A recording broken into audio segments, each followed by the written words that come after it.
Bismillahirrahmanirrahim. Billahi minasyaitonir rajim. Ya ayyuhalladzina amanu taqullaha haqqa tuqatih wa la tamutunna illa wa antum muslimun. Allahumma inna nas'aluka ilman nafi'a wa rizqan tayyiba wa amalan mutaqabbala. Sayyidul istighfar. Allahumma anta rabbi la ilaha illa anta khalaqtani wa ana abduka wa ana ala ahdika wa wa'dika mastata'tu. A'udzu bika min syarri ma sana'tu. Abu'u laka bi ni'matika alayya wa abu'u bi dhanbi faghfirli fa innahu la yaghfiru dhunuba illa anta. Asbahna ala fitratil Islam wa ala kalimatil ikhlas wa ala dini nabiyyina Muhammadin sallallahu alaihi wasallam wa musyrikin amma ba'du. Hadirin sekalian, ibu-ibu dan jamaah pengajian Majelis Ta'lim Al-Madani yang semoga kita bersama senantiasa dicintai oleh Allah, senantiasa dirahmati oleh Allah, senantiasa mendapatkan bimbingan dan petunjuk dari Allah, dan senantiasa mendapatkan ridho dari Allah. Amin ya rabbal alamin. Dan pemirsa Star Nur Media dimanapun Anda berada, sudah subscribe? Lah, bukan saya Dakwah TV, sudah talak 3. Sekarang Star Nur Media. Sudah? Belum? Coba buka YouTube. Open YouTube. Buka YouTube, cari Star Nur tanpa spasi. Star Nur spasi Media. Langsung klik subscribe, like and share. Jangan lupa tekan tombol lonceng supaya Anda tidak tertinggal video terbaru dari kami. Ustadz Rifki, luar biasa. Astaghfirullahaladzim. Buka Bu ya, apa? Star Nur Media. Dan ibu-ibu sekalian, ini saya sampaikan dari awal kami dan teman-teman merintis media dakwah, itu mulai awal. Jadi mohon maaf ya Bu, biar panjenengan tidak salah faham, tidak suudzon, tidak ada niatan lain Bu, kecuali apa? Kecuali kalau nanti kita wafat, video-video yang tetap terdengar, tetap tersebar, itu tetap menjadi pahala walaupun kita sudah di alam kubur. Dan panjenengan juga sama. Apabila panjenengan turut nge-share, membagikan videonya, kalau ada orang mendapatkan kebaikan dari video tadi, terinspirasi, mendapatkan pencerahan, mendapatkan ilmu, tentu panjenengan juga ada saham di dalam kebaikan itu. Bahkan sampai kelak ketika kita wafat. Dan untuk teman-teman di Star Nur Media ini juga termasuk kebaikan untuk almarhum Pak Tomo dan istri beliau. Karena apa? Ini Ardi, ini putra beliau ini, setelah abahnya wafat, fokus di media. Mudah-mudahan setiap tayangan-tayangan yang muncul itu Allah kirim pahalanya ke alam kubur mereka berdua. Amin ya rabbal alamin. Faham adik-adik? Subscribe sudah? Saya cek dulu subscribernya naik enggak ini. Jangan-jangan, oh nanti, ya udah nanti, enggak apa-apa, weh tenan lo ya, nanti lo ya, janji. Baik, bismillahirrahmanirrahim. Alhamdulillah, kita bersyukur kepada Allah. Di pagi hari ini ibu-ibu sekalian, kita kembali dipertemukan oleh Allah dalam majelis yang mulia ini, di Majelis Ta'lim Al-Madani, yang semoga amalan kita, niatan kita oleh Allah semuanya dicatat sebagai ibadah. Amin ya rabbal alamin. Kemudian berikutnya salawat beriring salam semoga tercurahkan kepada uswah kita dan suri tauladan kita, Nabi besar, Nabi agung, An-Nabi Muhammad sallallahu alaihi wasallam. Ibu-ibu sekalian, kita telah menyelesaikan hadis yang ke-51, yaitu hindari prasangka buruk. Ikhtiarkan Bu, kepada siapapun hati kita senantiasa baik. Wes jangan pernah ngerusak hati dengan terpancing kepada orang lain untuk berprasangka yang jelek. Tapi ingat, berprasangka yang baik itu kepada orang yang memang menutup diri dari aib. Jadi kalau dia berbuat keburukan, keburukannya tidak dia pamerkan. Beda dengan orang yang memang ketika melakukan keburukan memang terang-terangan. Kalau kita mau husnudzon malah keliru. Tapi kepada siapa?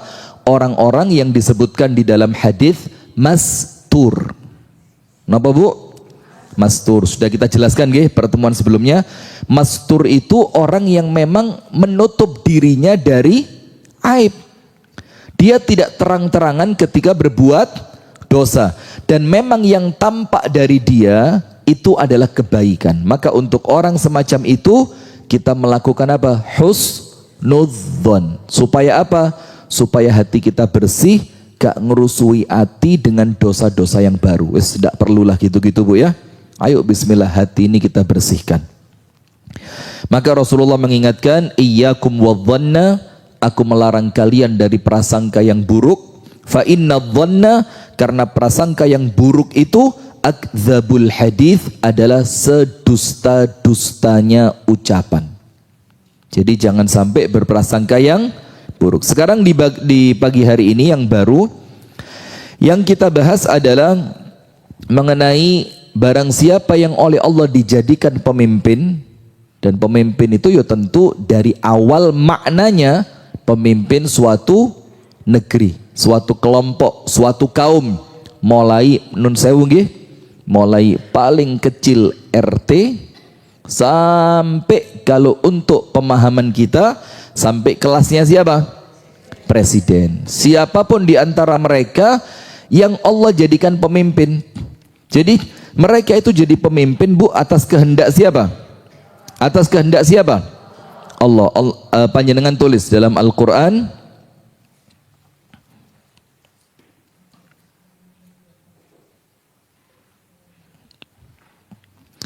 Anda buka di dalam Al-Quran pada surat Ali Imran ayat yang ke-26. Pada surah apa? Ali Imran ayat yang ke-26. Ini dalil bahwa siapapun yang Allah angkat menjadi pemimpin, Allah turunkan dari jabatannya itu semua dengan kehendak siapa? Allah. Dengan izin siapa? Allah. Maka ayatnya berbunyi dalam surah Ali Imran ayat 26, A'udzu billahi minasyaitonir rajim. Allahumma malikal mulki tu'til mulka man tasya. Engkau memberikan kerajaan, kepemimpinan kepada orang yang engkau kehendaki. Wa tanzi'ul mulka mimman tasya, dan engkau mencabut jabatan itu dari orang-orang yang engkau kehendaki.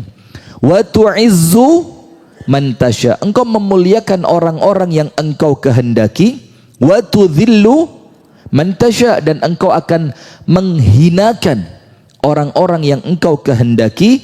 Biyadikal khair innaka ala kulli syai'in qadir. Semua kebaikan ada pada kuasa Allah, dan engkaulah ya Allah yang di tanganmu terkumpul semua kebaikan. Innaka ala kulli syai'in qadir, dan engkaulah yang mampu melakukan apapun yang engkau kehendaki. Nah maka panjenengan buat usah bingung dengan manusia Bu. memuliakan, menghinakan, mengangkat, menjatuhkan, itu semua di tangan siapa? Allah. Orang sak dunia tidak senang dengan panjenengan, kalau Allah cinta, tenang saja.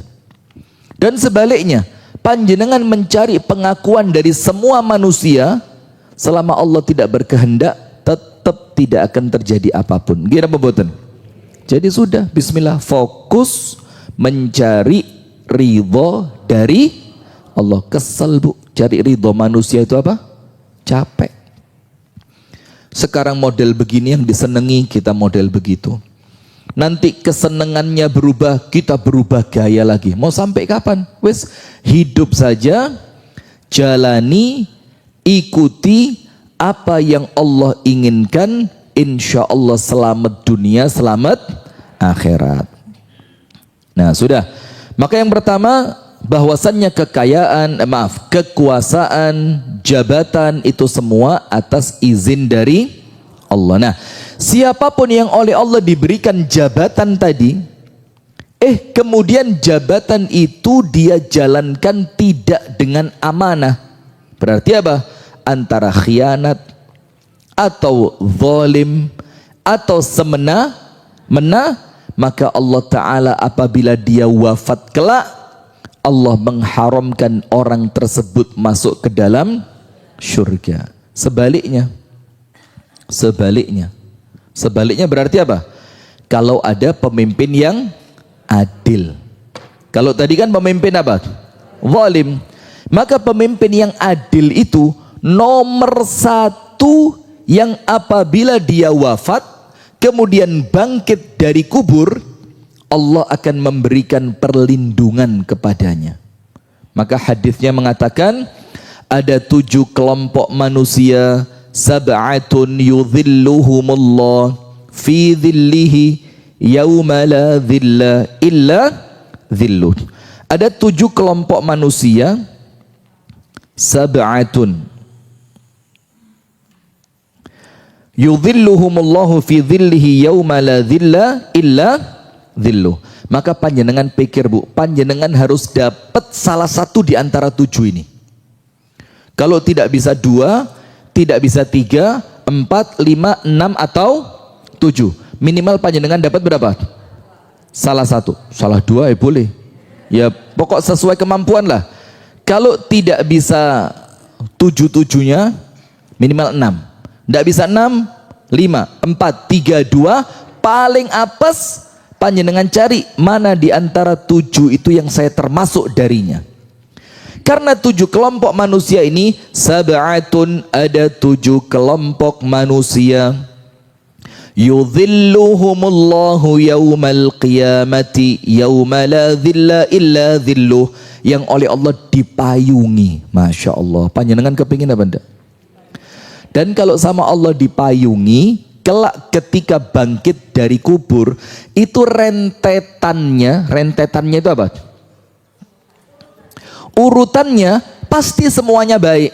Mulai wafatnya baik, masuk alam kubur dia jauh dari azab kubur, kemudian bangkitnya dalam keadaan yang baik, setelah bangkit oleh Allah dilindungi, kemudian parkir langsung di depan pintu surga. Semoga kita semuanya termasuk ya. Kita, orang tua kita, pasangan kita, anak turun kita, mudah-mudahan termasuk. Yang pertama, panjenengan tulis.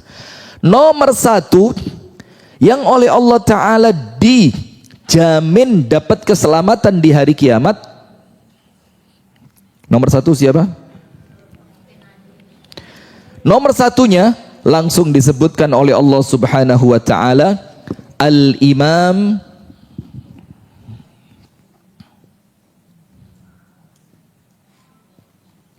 Al-Adil.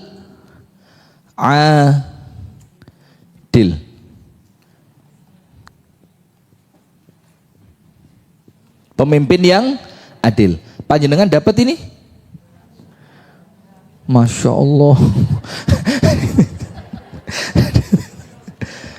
Ini namanya teman yang baik. Itu loh manfaatnya berteman dengan teman yang baik. Nomor 1, pemimpin yang adil. Kalau ini mungkin kita nggak dapat, karena kita ini kan orang apa ya? Panjenengan ini kan rakyat jelata ya. Yo panjenengan, yo saya sama. Kita semuanya apa? Rakyat jelata. Nomor 2 siapa? Asyab, yaitu pemuda. Nasya'a,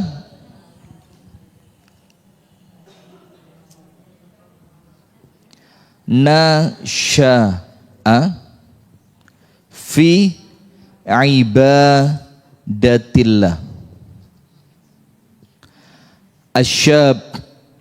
Asyabu, pemuda. Boleh juga apa? Dibalik, pemudi. Nasya'a, yang tumbuh kembang usianya, artinya mulai balik sampai umur 40, fi ibadatillah. Dia tumbuh kembang di dalam ibadah kepada Allah. Jadi kalau panjenengan punya anak bu sudah balik, diwanti-wanti, nak jogon minimal sampai umur 40. Karena kalau sampai umur 40 dia terjaga bu, pindah dari satu masjid ke masjid yang lain, dari satu majelis taklim ke majelis yang taklim yang lain, dari satu komunitas lain, dari satu pondok pindah ke pondok yang lain, sampai umur 40 kejaga, jaminan mutu. Panjenengan sudah 40 lewat kan? Saya masih sisa 17 tahun. Jadi saya sekarang 23, berarti masih ada berapa? Nggak usah protes, sabar. Anda kenapa kok nggak seneng lihat orang lain seneng? Nomor 3.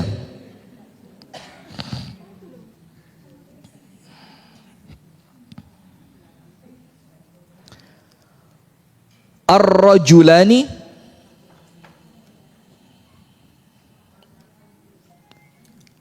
tahabba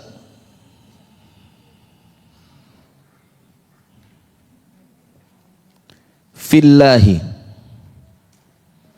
Ini saya tulis bukan hadisnya ya, tapi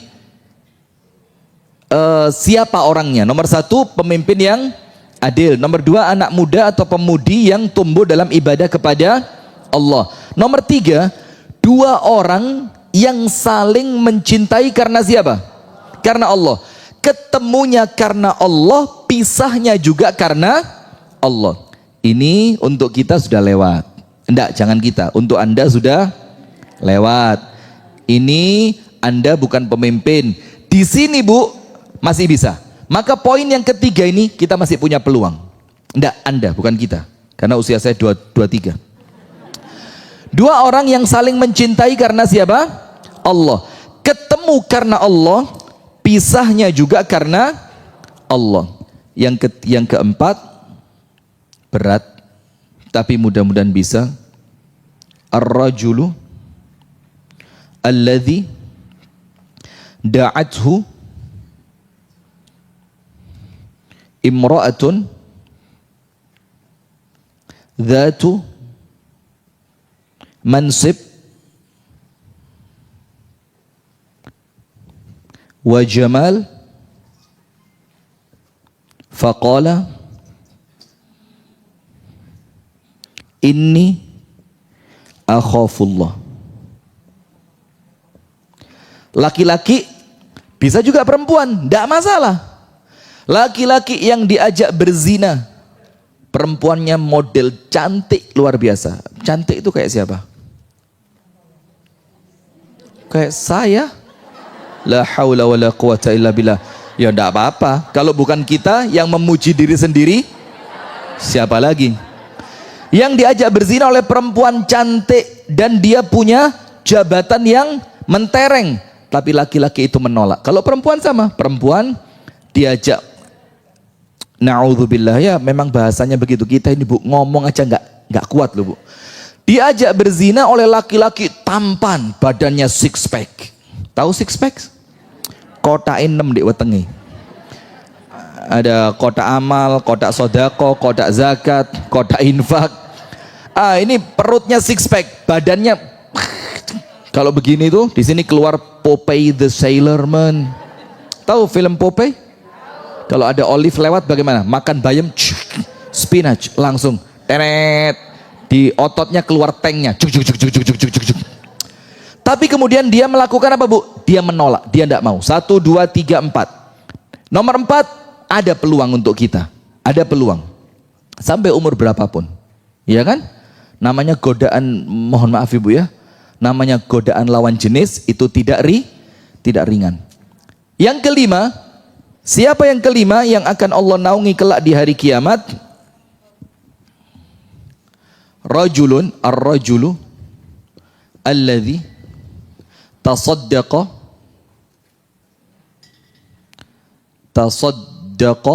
bisadaqatin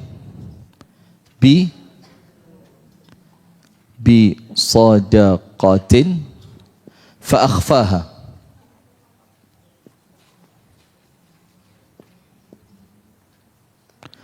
Seorang yang bersedekah tapi sedekahnya sembunyi. Di sini artinya apa, Bu? Gampangan Ibu, ikhlas. Jadi sampai dibilang tangan kanannya sedekah, tangan kirinya tidak tahu. Saya yakin panjenengan tahu semua ini, Bu, tidak usah dia baleni. Ini bisa apa enggak? Bisa. Kalau mau cara praktis, panggil Gojek. Panggil ojek online.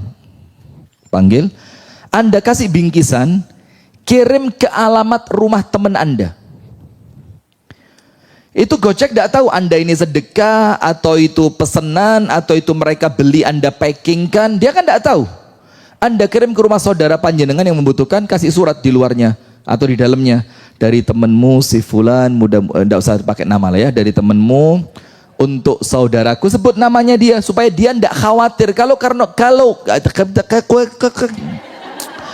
Kalau yang Anda sedekahi orang yang waro itu apa? Berjaga diri, menjaga diri, dia tidak akan berani makan. Lah kita kok sopo?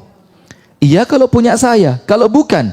Iya kalau yang ngasih orang yang kerjaannya halal, kalau bukan. Nah maka tolong untuk saudaraku dari harta halal untuk kamu sekeluarga. Isi di dalamnya, mungkin ada uangnya, ada berasnya, ada minyaknya. Kalau sekali saja itu sukses, dan Anda tidak cari siapapun kecuali ridhonya Allah, meninggal sekarang tidak apa-apa. Amin. La haula wala quwwata. Sedekah durung wis amin. Yang keenam, siapa? Ar-rajulu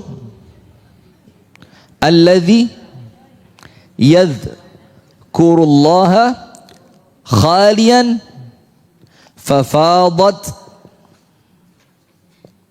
aina.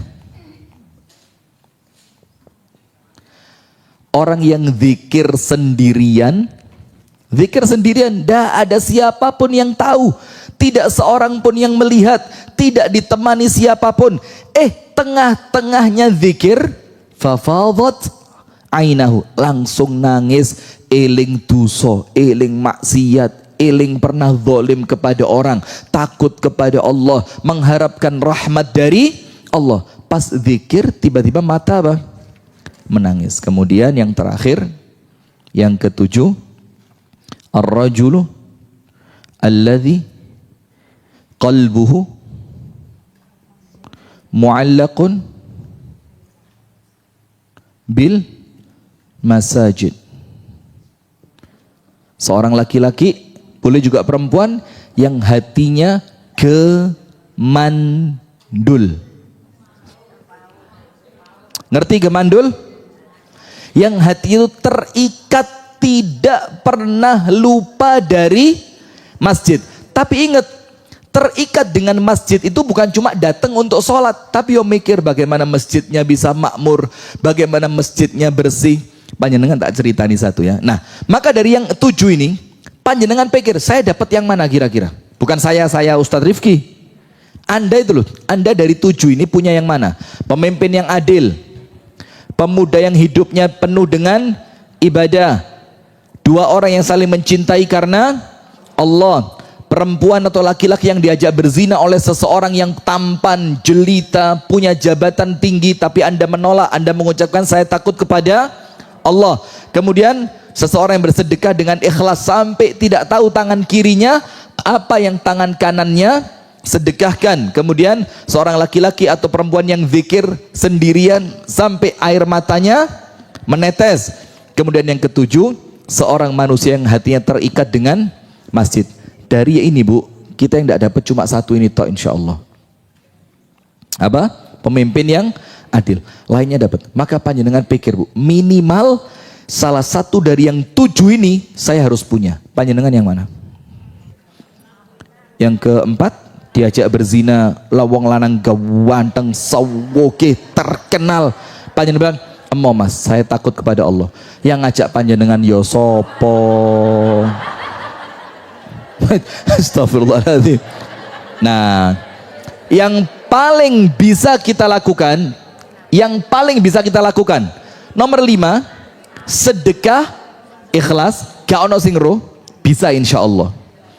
Yang keenam, berzikir sendirian, tidak ada yang tahu, dalam keadaan ingat dosa, butuh rahmat dari Allah sampai air mata menetes. Dan yang ketujuh juga bisa, yang kita punya peluang besar, 5, 6, 7. Nah sekarang intinya di hadis ini ibu-ibu sekalian, ada satu yang paling utama yang disebut Nabi Muhammad. Yang pertama, siapa itu?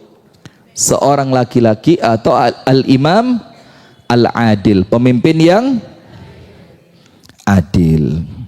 Nah saya punya cerita, tapi ini bukan buat sombong ya, tapi untuk motivasi kita bersama. Dan mudah-mudahan sama Allah dirahmati, diberkahi, disayangi, amin. Saya punya adik namanya Faik. Masya Allah, Faik ini waktu dia masih di Kasembon dulu, itu senengane resik-resik masjid. Maka masjid itu tidak pernah kotor, bersih. Toiletnya sampai orang bilang apa? Luweh bersih dibanding toilet rumah.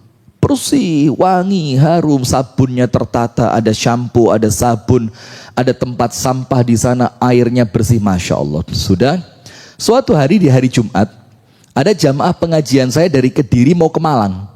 Acara rapat dinas karena beliau kepala sekolah. Dia tidak tahu di masjid ini adik saya pakai kaos kutang bolong-bolong. Adik saya ini pakai kaos kutang bolong-bolong sambil ngepel masjid. Seret. Karena menjelang Jumat dipel, dia dilihat sama bapak yang mampir sholat duha tadi, nyirami kamar mandi, nyikat kamar mandi, ngosek kamar mandi, ngelapin kaca. Selesai bapak ini jamaah saya dari sholat duha, mau lanjut berjalan, ndelok kok gak tego, kok seaken neram, resi-resi masjid kaos kutange bolong-bolong, dikasih duit 50.000. Mas, niki mas, damel sampean sama jamaah saya difoto, krek, dikirim ke saya. Ustadz, masya Allah ya, tukang bersih-bersih masjid antum. Waduh, kalau bersih-bersih totalitas. Tadi saya non sewu Ustadz, tak titipi saya ketewu. Tak lihat, loh kok fotonya adikku, masya Allah. Nah, tapi subhanallah Bu, itulah hati yang terikat dengan masjid. Bukan cuma datang untuk ngaji, setelah ngaji pulang, datang untuk sholat, setelah sholat pulang, tapi masjidnya tidak pernah dibersihin, tidak pernah dicek bagaimana uang listriknya, bagaimana dicek kebersihan karpetnya. Nah maka salah satu di antara yang 6, jadi yang 7 itu imamun adil atau al-imamu al-adil. Kita baca hadisnya. Hadis yang keberapa? 52. Wa'an Ma'qilin ibni Yasarin radhiyallahu anhu qala, dan dari sahabat bernama Ma'qil bin Yasar, semoga Allah meridainya, dia mengatakan, sami'tu Rasulullah sallallahu alaihi wasallam yaqul, aku mendengarkan Rasulullah sallallahu alaihi wasallam bersabda, ma min abdin, tidaklah ada seorang hamba Allah pun, yastar'ihillahu ra'iyatan, yang Allah menjadikannya pemimpin pada suatu kaum. Ra'iyatan, Allah jadikan dia pemimpin pada suatu kaum. Yamutu yauma yamut, kemudian pas dia meninggal. Pas dia meninggal dunia, wa huwa ghashun li ra'iyati, dalam keadaan curang kepada rakyatnya. Illa, kecuali haramallahu alaihil jannah, Allah mengharamkan orang tersebut masuk ke dalam syurga. Serem apa ndak ini? Kalau ndak usah bayangkan seorang pun lah, ndak usah, hilangkan bayangan. Ayo, masukin pikiran. Tidak boleh membayangkan siapapun. Tapi lihat keadaan pemimpin kita sekarang. Pemimpin kita sekarang, Bu, Masya Allah, tidak ada yang hidupnya melarat.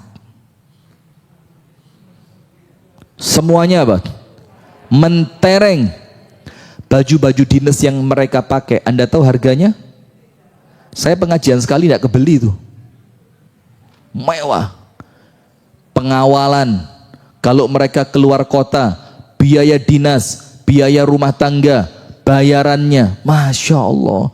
Dan setiap mereka dinas, Bu, itu mampirnya bukan ke tempat-tempat yang sederhana. Ke tempat yang sederhana itu kalau kebutuhan konten. Pas bawa juru kamera untuk menunjuk branding diri, baru mampirnya ke warung pinggir jalan makan soto babat, makan rawon amanah mewah, ngawur Anda kira sederhana mahal. Kita tidak jual barang murah, maaf ya. Astagfirullahaladzim. Mampir ke tahu lontong yang makannya bareng masyarakat umum. Tapi kalau pas betul-betul dinas yang tidak ada kamera, ya makannya, Bu, waduh, Masya Allah. Belum lagi nanti dia nginep di hotel mana segala macam. Dalam keadaan rakyatnya, Bu, sampai sekarang pedagang online saja itu sebenarnya sudah lama, cuma tidak tahu kenapa sekarang viral lagi. Itu pedagang online dipajekin. Bahkan di Malang, saya lupa entah kota atau kabupaten, kayaknya kota, itu omset 15 juta kena pajak. Omset loh, ini bukan keuntungan loh. Anda tahu omset? Yang ini ngerti kabeh ibu-ibu, ya paham lah. Omset itu hasil belum dikurangi biaya. Kalau hasil murni itu entek batinyel itu baru pantas kan. Ini omset. Jadi kalau pemasukan 15 juta kena. Nah, maka hati-hati. Wallah, saya tidak ngomong itu zalim ya. Cuma itulah gambaran yang kita lihat. Sekarang Rasulullah SAW bersabda yang artinya tidaklah ada seorang hamba yang oleh Allah dijadikan pemimpin pada suatu kaum, ternyata dia wafat dalam keadaan zalim, curang kepada rakyatnya, maka seorang pemimpin itu Allah haramkan masuk surga. Masya Allah. Bahkan sekarang yang terkesan anomali, you know anomali? Sesuatu yang gak umum gitu. Bahkan terkesan yang bagus-bagus itu yang tidak kelihatan islaminya. Ada lurah hoho, tahu? Itu kan kalau kita lihat zohirnya, ya mungkin kita ketipu. Zohirnya badannya penuh dengan tato, tapi desanya dibangun, dibikin aspal, bikin koperasi, rakyatnya dimudahkan. Kita khawatir kalau yang muncul yang seperti ini terus, akhirnya nanti tato bisa jadi dianggap baik dan biasa. Nah, walaupun kita tidak menilai orang dari fisiknya ya. Nah, kemudian ada lagi yang terkesan yoga islami banget lah. Walaupun ya mohon maaf, kita tidak perlu ngecek itu sekedar epo itu apa? Drama atau itu asli. Coba lihat KDM. DKM apa KDM? Kalau DKM apa? Dewan Kemakmuran Masjid. Ini KDM. Kang Deddy Mulyadi, lihat subhanallah kontennya, datang ke rumah janda, mohon maaf ya, ngelihat seorang perempuan yang kerjaannya jual diri, ditanya kenapa sih jual diri, kamu butuh berapa sih sebulan, masa pemerintah nggak bisa nutupin kebutuhan kamu, coba. Kemudian dengan keadilannya berani bongkar villa mahal, ketika villa itu tidak ada izinnya. Nah, kalau seperti itu kan rakyat yo seneng, Bu. Kalau pemimpin yang seperti itu kemudian masuk surga, pantas apa enggak? Pantas. Yang doain siapa? Banyak. Anda tahu Sayyiduna Umar kan ketika jalan-jalan di suatu malam sidak belusuan, lihat seorang perempuan yang dimasak di tungkunya apa? Batu. Umar nangis. Perempuan bilang apa? Ini saya tuntut di hadapan Allah Umar ini. Kemudian Umar tanya, Bu, dari mana Umar tahu kalau kamu tinggalnya di gunung seperti ini? Ibu itu bilang apa? Enak sekali dia bilang dari mana Umar tahu.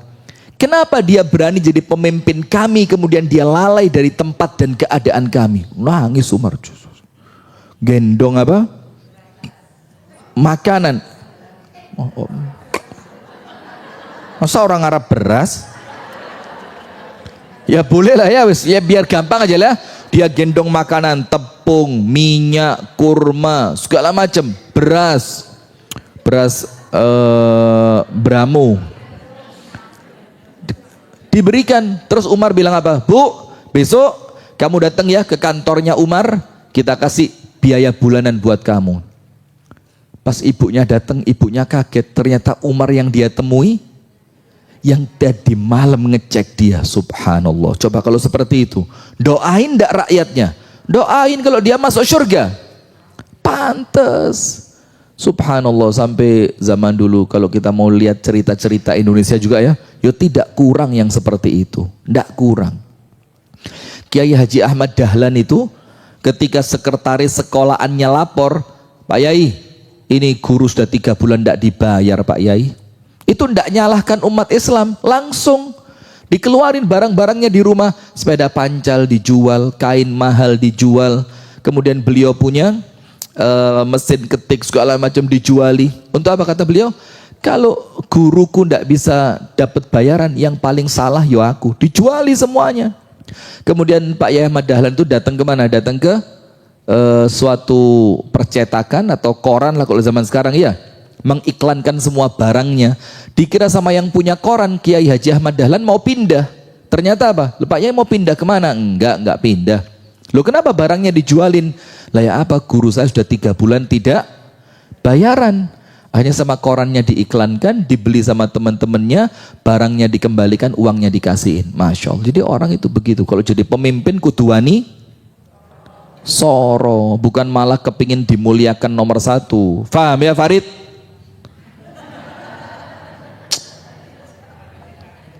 Farid dikageti loh, dia nge-live ini Bu, Anda kira ngecek tayangan? Enggak, main HP. Oh ngecek ya? Oh bagus, biar enggak makan gaji buta. Kok ya digaji ya? Sudah, sekarang kita baca penjelasan hadis ini. Nomor 1. Penjelasan pertama dari hadis ini, sebelumnya saya lupa, hadis ini muttafaqun alaih, diriwayatkan dengan sahih oleh Al-Imam Al-Bukhari dan Al-Imam Muslim. Penjelasan yang pertama, hadzal hadits yatadamman wa'idan shadidan liwulati alladhina la yahtamuna bi umuri ra'iyatihim. Hadis yang pertama, faidah yang pertama, ancaman yang keras dari Allah untuk pemimpin yang tidak perhatian kepada rakyatnya. Ancaman keras dari Allah untuk siapa? Pemimpin yang tidak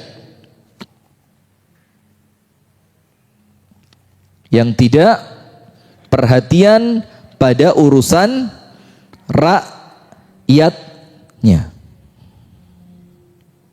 Ancaman berat ini.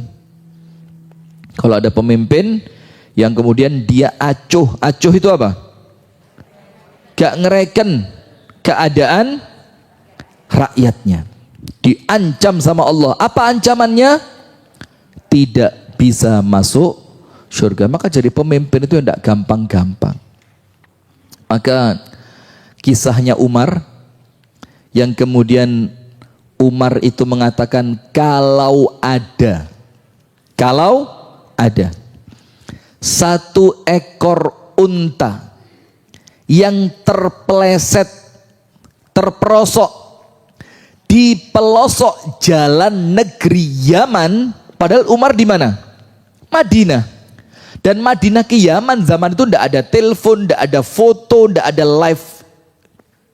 live streaming, tidak tahu dia. Kalaulah ada di negeri Yaman satu ekor unta yang jatuh karena jalannya rusak, saya yakin betul Allah akan mintai saya pertanggungjawaban tentang itu. Jadi berat.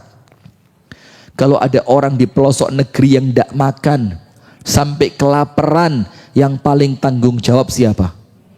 Pemimpinnya. Maka saya kok rebutan. Yang direbut apanya?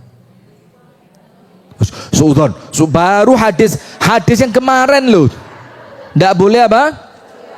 Lah ini sudah yang direbut apa? Uangnya. Tapi ketok ya ngono kok. Ya Allah. Astagfirullahaladzim.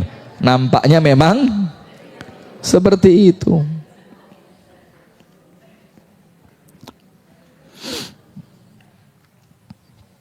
Yang kedua,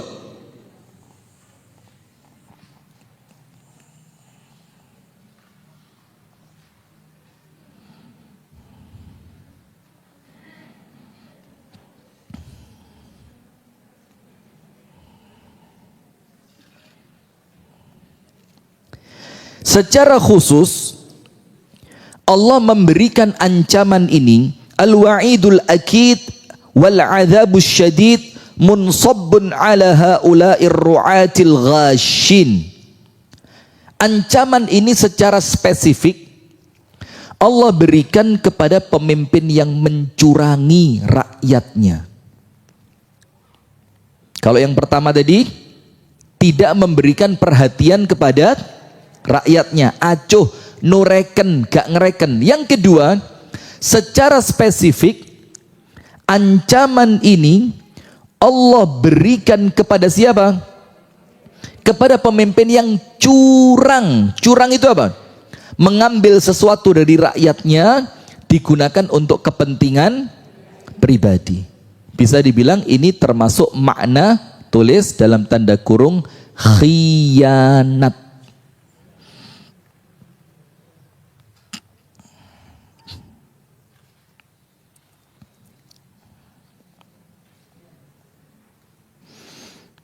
Karena apa? Tulis. Karena kecurangan pemimpin menghilangkan kebahagiaan rakyatnya. Karena kecurangan pemimpin menghilangkan kebahagiaan siapa? Rakyatnya. Maka Allah membalas menghilangkan kebahagiaan mereka dengan surga. Jadi curangnya pemimpin itu menghilangkan apa?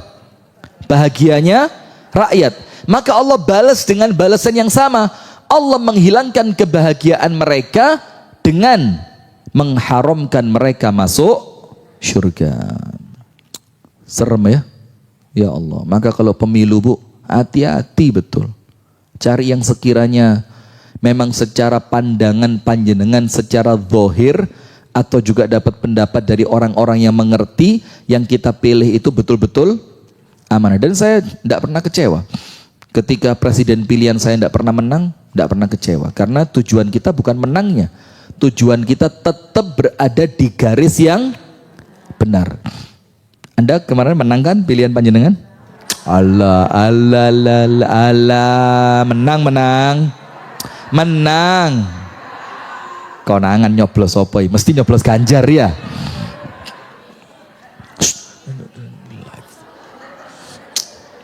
Anda ditom lembongkan loh nanti. Hati-hati. Sudah, kita lanjutkan. Yang ketiga, termasuk curang. Yang ketiga ya. Kan tadi ancaman untuk pemimpin yang apa? Curang. Nah sekarang curang itu apa? Ditulis termasuk kecurangan kepada rakyat, termasuk kecurangan kepada rakyat. Itu apa?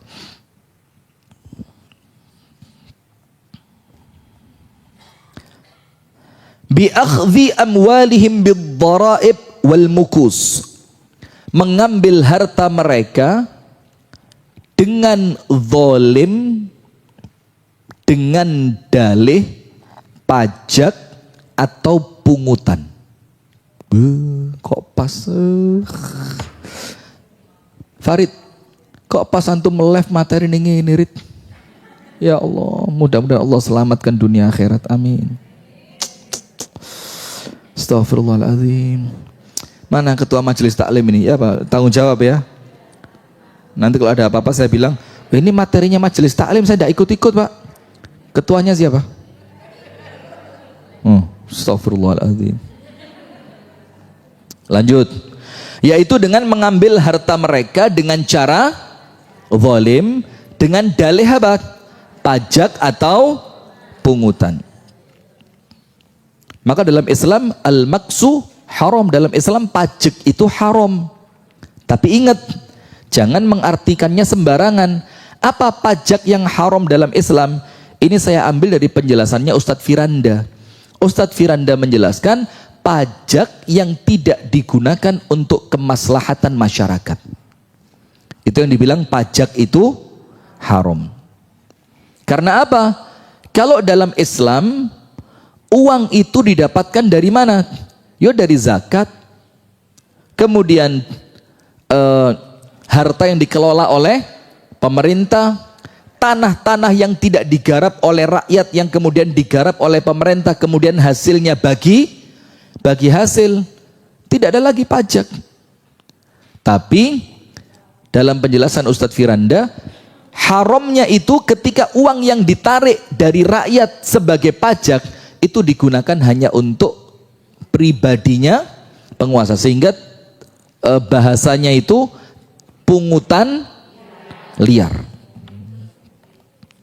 pungli. Yang keempat,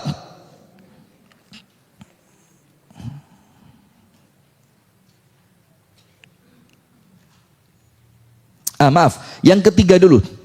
Termasuk kezaliman yang kedua. Yang pertama tadi apa? Menarik harta mereka dengan cara yang zalim.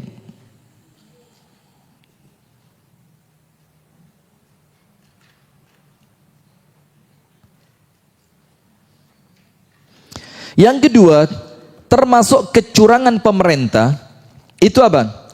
Tarkul mufsidina ya'ithuna fihim bil fasad.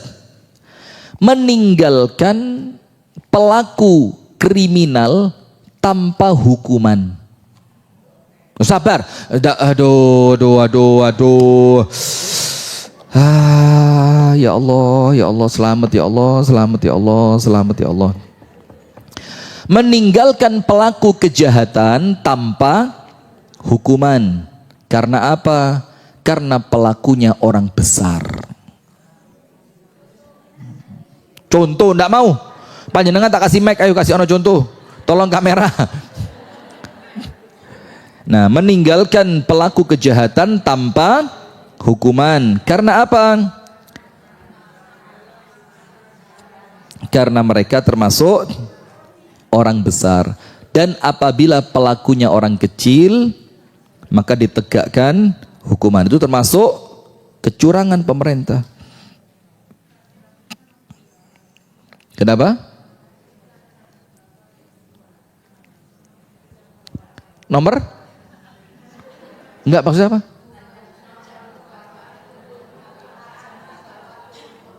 Iya. Tajam ke bawah, tumpul ke atas. Itu termasuk kecurangan pemimpin. Saya tidak sedang membicarakan siapapun ya, saya sedang jelasin hadits ini seperti yang ada di kitab tersebut.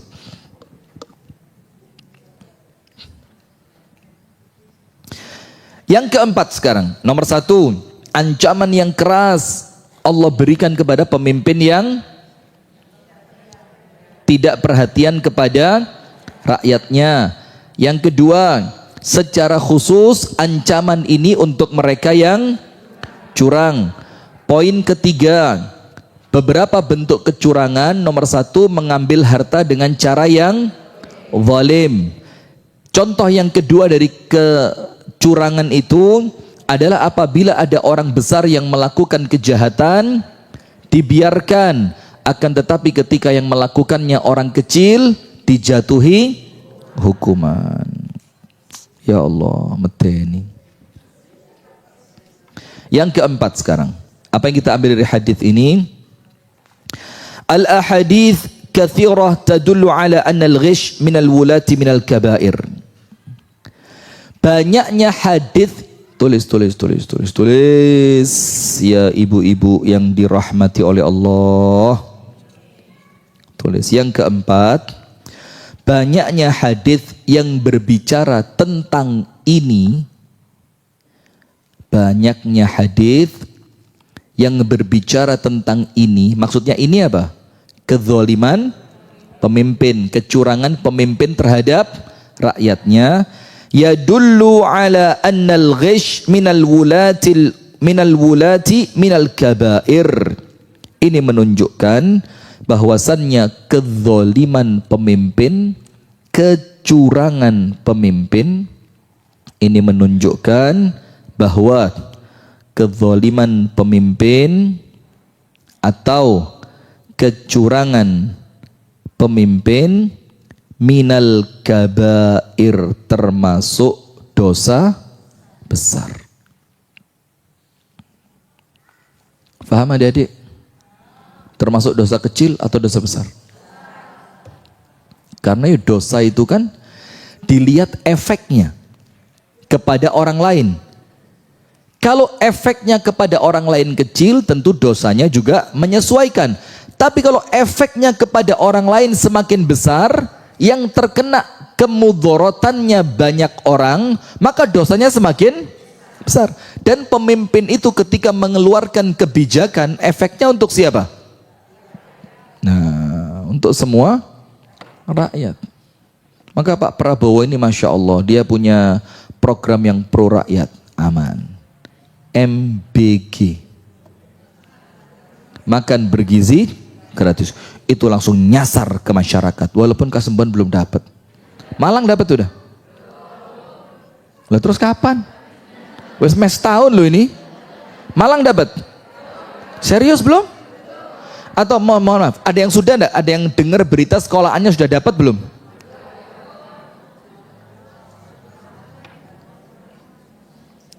Tidak berani saya lanjut. Jadi banyaknya hadis yang berbicara dalam masalah ini menunjukkan apa?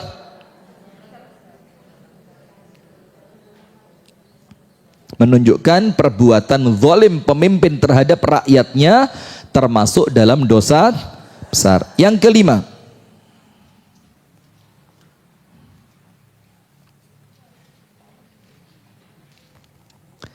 disebutkan oleh Syekhul Islam Ibnu Taimiyah. Tulis.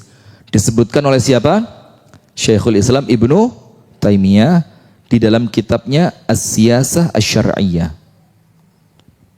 Atau gini, saya jelasin dulu, nanti ditulis pakai ringkasannya ya.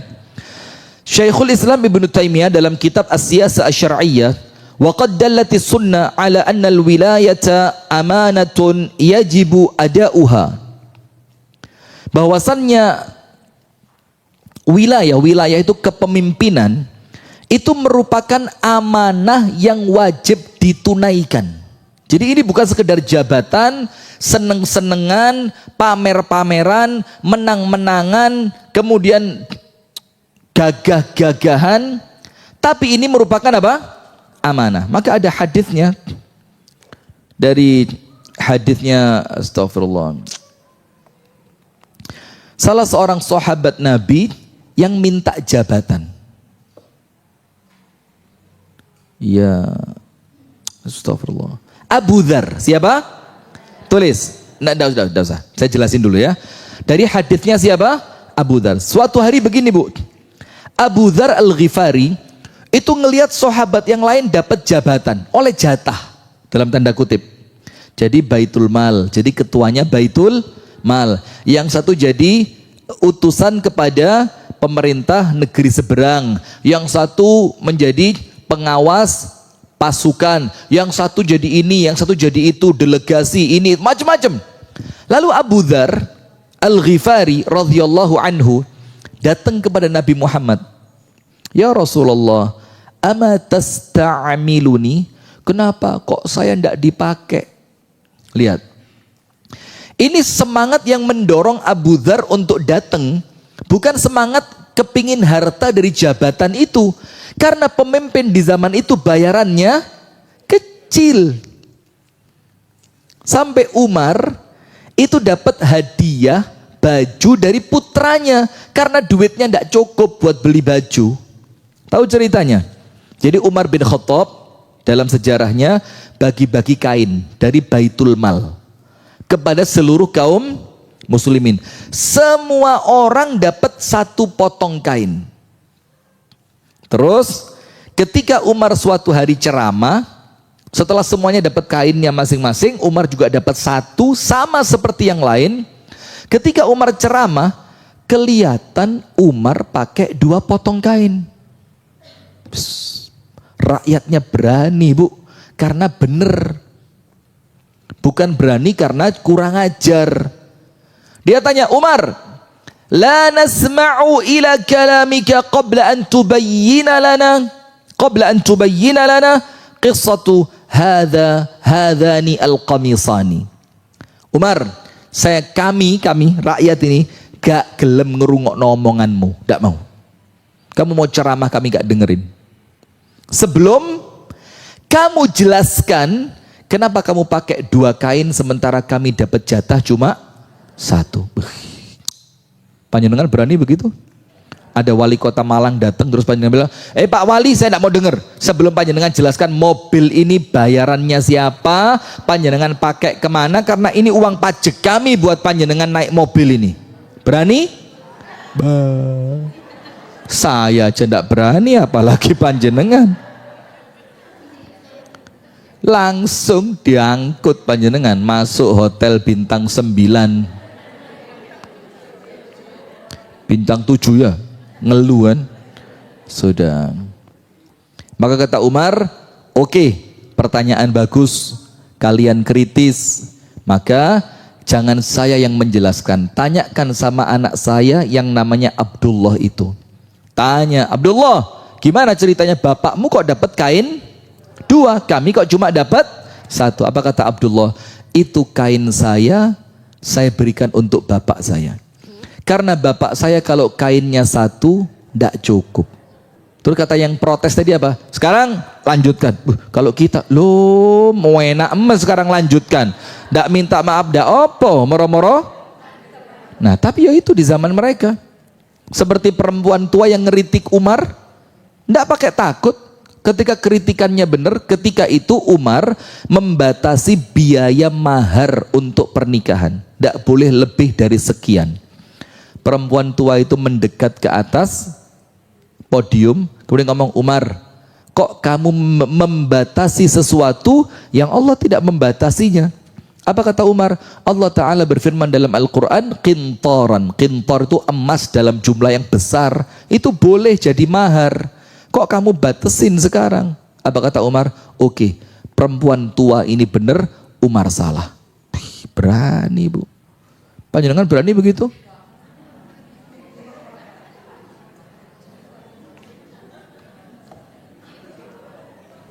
Anda dibikin rawon, Anda rawon belungan.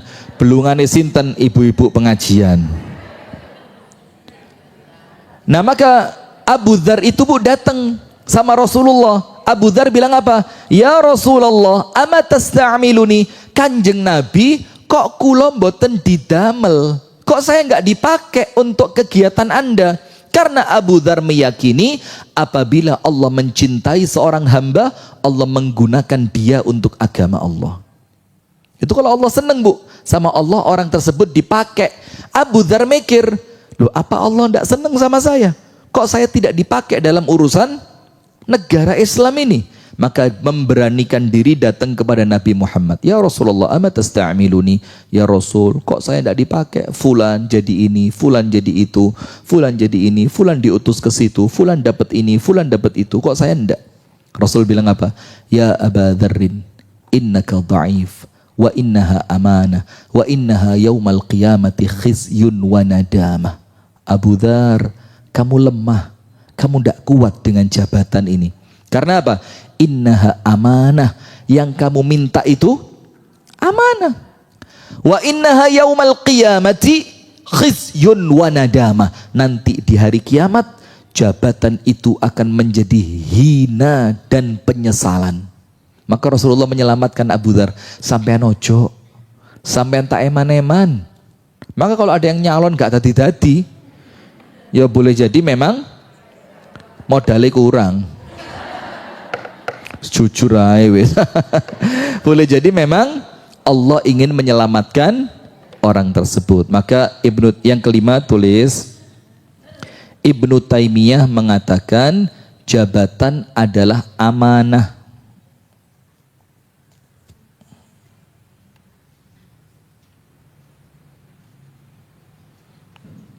Jabatan itu amanah, maka akan dimintai pertanggung jawaban. Berat loh Bu.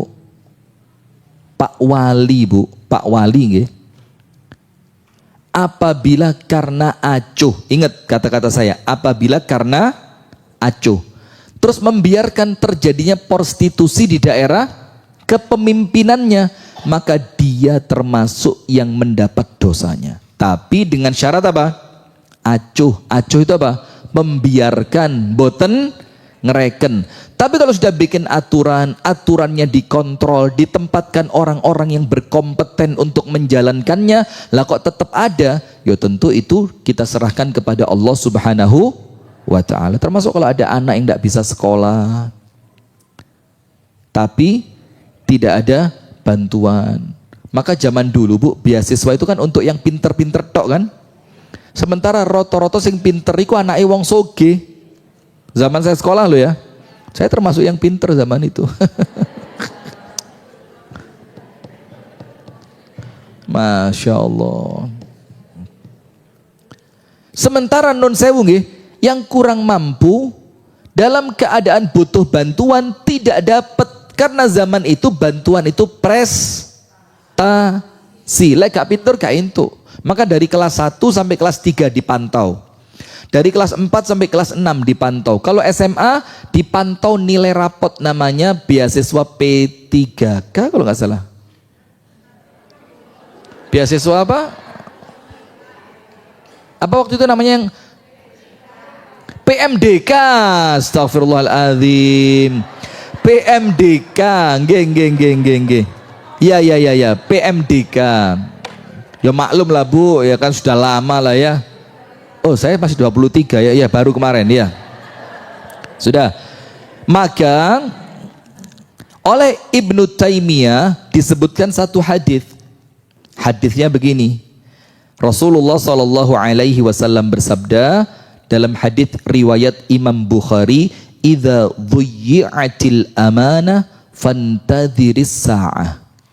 Kalau amanat itu telah disia-siakan, maka tunggulah kehancuran. Tunggulah apa? Kehancuran. Kemudian para sahabat tanya, "Wa ma idha'atuha ya Rasul?" Apa yang panjenengan maksud dengan menyia-nyiakan amanah? Itu maksudnya apa? Karena ini efeknya berat. Kalau amanah disia-sia, sebentar lagi hancur. Terus menyia-nyiakan itu seperti apa? Rasul mengatakan, "Idza wussidal amru ila ghairi ahlihi." Apabila suatu urusan diserahkan bukan kepada ahlinya.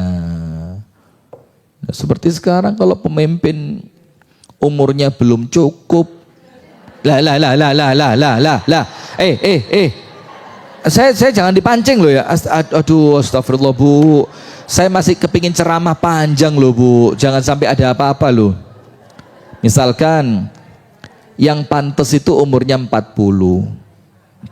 Karena dianggap 40 itu sudah dewasa, bisa mikir secara dewasa, bisa bersikap secara dewasa. Ternyata sekarang 30.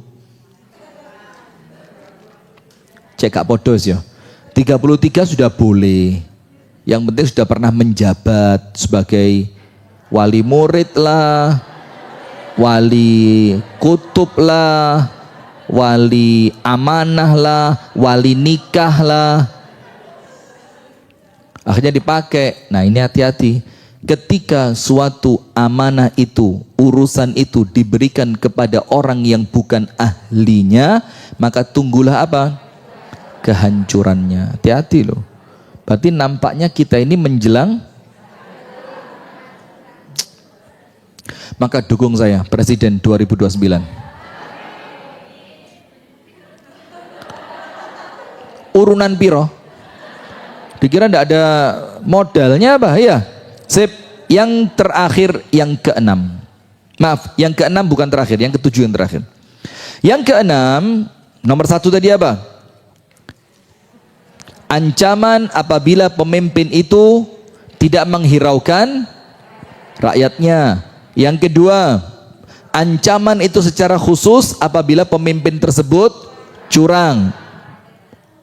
Yang ketiga, apa bentuk kecurangan itu? Kecurangan dalam pemungutan pemungutan suara, pajak. Saya tidak ngomong astagfirullah, mancing.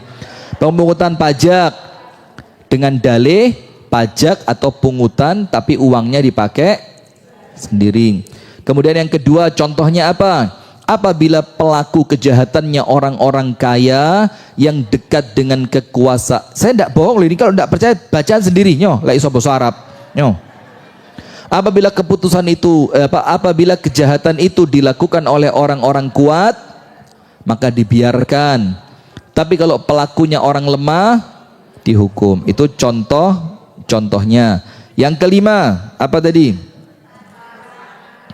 Ya, yang keempat, hadits yang semacam ini jumlahnya cukup banyak, maka menunjukkan perbuatan ini termasuk dosa besar. Sekarang yang kelima, Ibnu Taimiyah mengatakan di dalam kitabnya As-Siyasah Asy-Syar'iyyah, jabatan itu adalah amanah yang pasti oleh Allah dimintai pertanggung jawaban. Ada dalilnya. Rasulullah mengatakan apabila urusan diserahkan apabila amanah telah disia-siakan, maka tunggulah kehancurannya.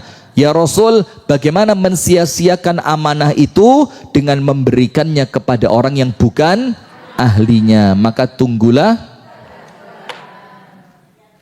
Anak umur 30 lho Bu isopo.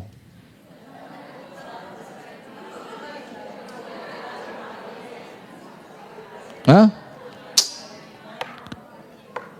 Inisialnya apa? Ngawur Anda. Bukan itu yang saya maksud, Anda salah paham berarti. Yang keenam,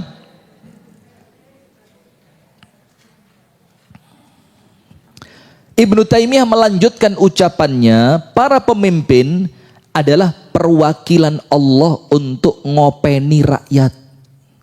Itu kata-kata Ibnu Taimiyah. Pemimpin itu apa? Dalam tanda kutip ya, tidak bisa diartikan wakil secara zahir kalimat, tidak bisa. Pemimpin itu adalah wakilnya Allah, kasih tanda kutip, di dalam mengurusi hambanya.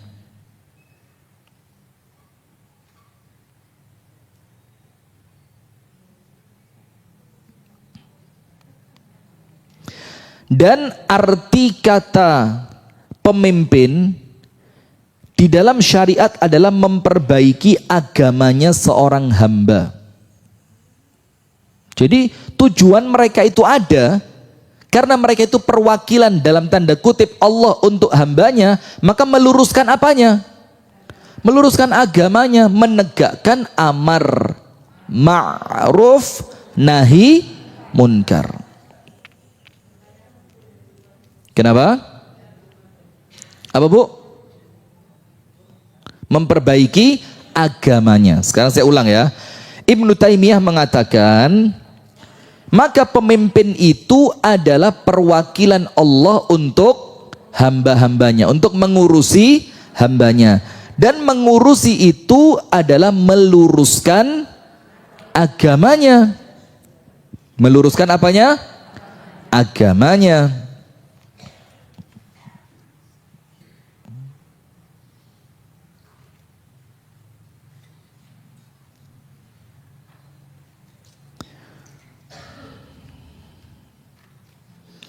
Wa islahu ma la yaqumuddin illa bihi min amri dunyahum. Dan meluruskan agama mereka dengan apa? Lurusnya perkara duniawi, aturan dunia. Yang kalau aturan dunia itu tidak diatur, agamanya bengkok. Contoh, misalkan, tapi undang-undang kita kan bagus. Undang-undang pernikahan Anda pernah baca enggak? Dalam kompilasi hukum Islam. Tidak ada yang SH di sini. Sarjana hura-hura. Sarjana haha. Hihi. Sampai ada yang bilang SAG itu dipelesetkan apa? Tapi ini tidak baik ya. Sarjana alam goib. Gak tahu ketok kuliahi moro-moro wisuda. Sampai dibilang SAG itu, tapi tidak baik ini kan. Wong SAG itu ya Masya Allah kan ya kuliahnya ya seriusan. Jangan guyu Anda. Saya serius kok ini. Karena saya ini kalau di Indonesia kan ya SAG itu. Alam goib itu. Maka begini, misalkan kalau tidak ada aturan dari pemerintah, larangan menikah lintas agama, maka akan rusak. Tapi karena pemerintah mengaturnya dengan hukum dunia, undang-undang, maka terakomodirlah aturan Allah Subhanahu wa ta'ala.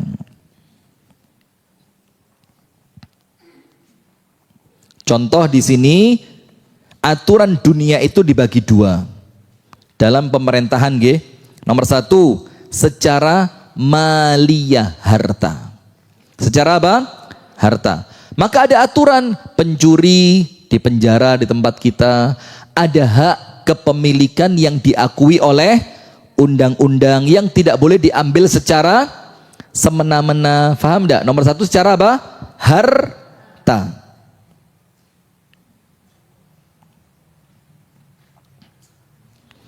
Dan yang kedua, secara apa?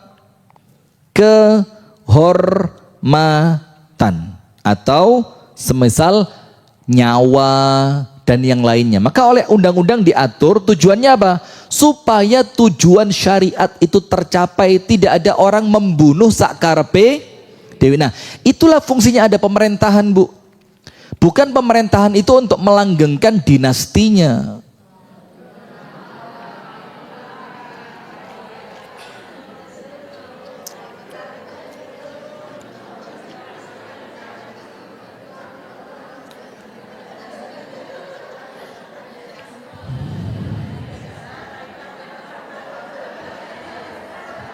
Sudah, terakhir yang ketujuh.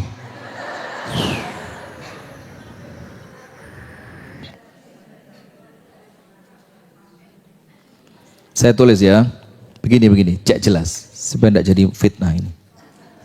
Jadi menurut Ibnu Taimiyah, fungsi pemimpin itu dengan undang-undang yang mereka buat di dalam hukum syariat Islam itu ada berapa? Dua.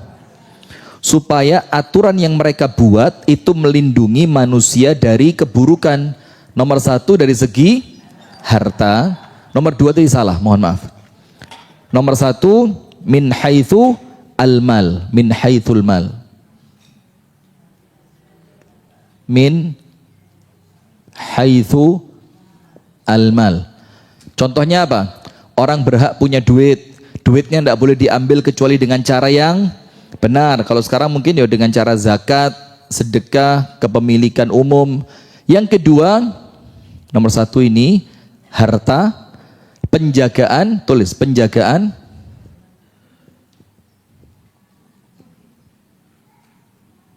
harta. Nomor dua, termasuk penjagaan harta ini maksudnya tadi supaya harta tidak diambil secara sembarang. Yang kedua, termasuk kehormatan itu menjadi ini, kalau kata Ibnu Taimiyah, min haitsu al-uqubat. Al-uqubat. Uqubat itu apa? Hukuman.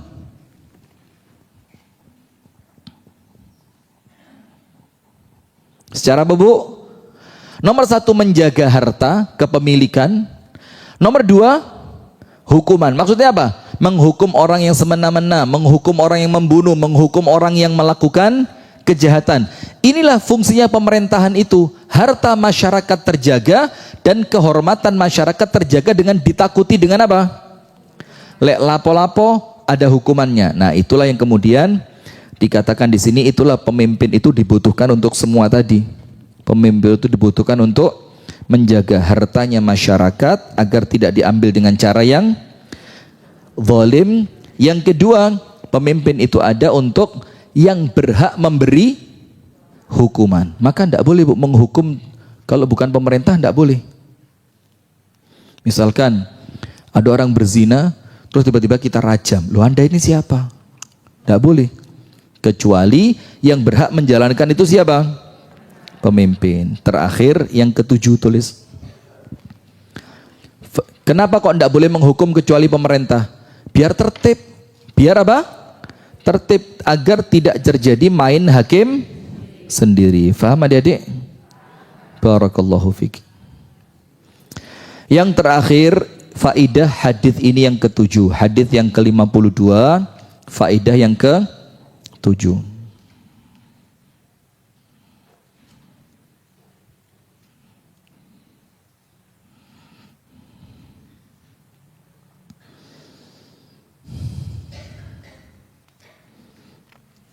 Termasuk dari kepemimpinan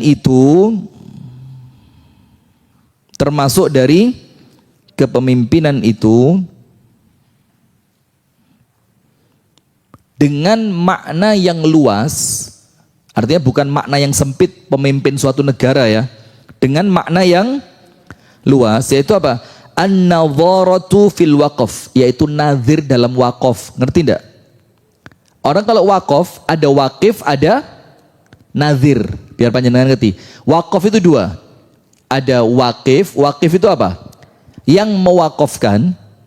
Ada nazir. Nazir itu apa? Yang menerima wakaf, yang diberi hak untuk mengelola harta wakaf. Itu termasuk pemimpin dalam urusan wakaf. Tanahnya mau dibikin apa? Mau dikuasai untuk apa? Itu termasuk dalam kata kepemimpinan. Nazir dalam urusan wakaf. Nazir itu apa? Pengelola. Boleh penerima, boleh, tapi maknanya secara umum yang mengelola. Kemudian seorang laki-laki pada rumah tangganya, pemimpin bukan? Pemimpin. Maka termasuk ini, ketika dia zalim kepada anak istrinya, ya dia masuk dalam hadis ini. Termasuk juga kepemimpinan seorang perempuan di dalam rumah tangganya. Ngurusi siapa? Hartanya suami, ngurusi anak-anaknya, ngurusi keperluan rumah tangganya, belanja segala macam, jangan sampai zalim. Apa dalilnya? Rasul bersabda, kullukum ra'in wa kullukum mas'ulun an ra'iyatihi. Setiap kalian adalah pemimpin, dan setiap dari kalian akan dimintai pertanggungjawaban atas kepemimpinannya. Itu ibu-ibu sekalian yang dapat kami sampaikan di pagi hari ini. Semoga ada manfaatnya. Kurang dan lebihnya saya mohon maaf. Hadanallahu wa iyyakum ajma'in. Subhanakallahumma wa bihamdika. Ashhadu an la ilaha illa anta astaghfiruka wa atubu ilaik. Assalamualaikum warahmatullahi wabarakatuh.